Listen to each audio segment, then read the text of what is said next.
Pitong instant swimming pool ang pipila ka bahin sa dakbayan sa Mandaue ug Cebu City tungod sa kusog nga uwan nga mibundak og kapin sa usa ka oras niadtong Sabado sa gabii. Bumper to bumper ang traffic sa kadalanan hilabi na sa barangay Subang Dako ug barangay Mabolo, diin kutob sa tuhod ang tubig baha tungod sa pag-overflow sa Mahiga Creek. Adunay ubang mga sakyanan nga wa na nakasugakod ug naaberya sa tunga-tunga sa dan. Samtang adunay mga mituyo na lang sa pagpaong sa ilang motorsiklo ug igo na lang kining gitukmod aron di kini maguba. Ako lang gipawag tuyo kay grabe na kayong tubig unahan. Ako na lang giwan. Iduot na lang ako.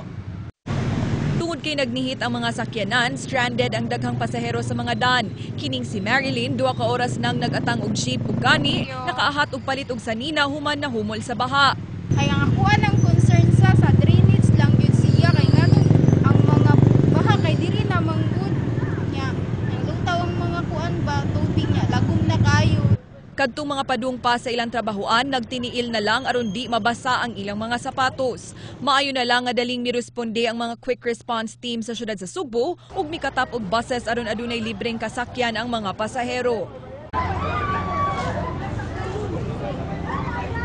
Samtang kadtong wa na napaigo sa buses, nagsinardinas na lang sa mga jeep de pasaheroan. Adunay uban nga wa na nakapaabot ug gilusong gyud ang baha.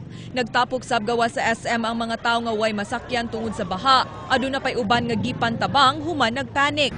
Lakip sa natanggong sa dansod sa dulan 3 ka oras kining taxi driver nga si Romy kinsa way kita gumikan sa wa pag-irog sa iyang sakyanan. Napasero ko kapag para pa makapulo.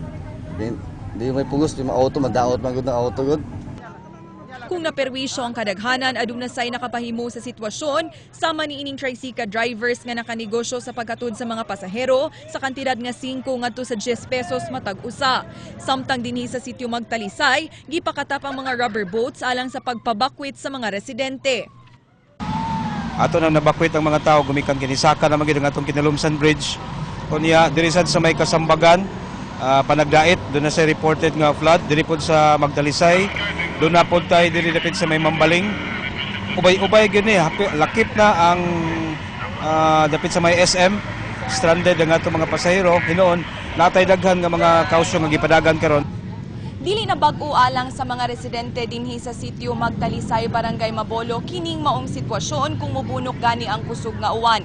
Gani kung kutob tuhod ang baha sa akong gibarugan karon sa suok nga bahin ning maong sitio giingong lapas pa sa tawo ang gitas-anon sa baha.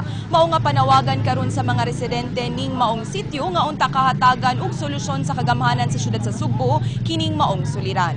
Ikuyawan na biya amigo niya kung kaya nga mong mga kaptangan uban maabutan sa tubig kay pwede na maging taasa sa tubig. Yung wato na to nga mas mugrabe pa niya. Ngitaan niyo na natong solusyon nga unta minus-minus ang among baha diri.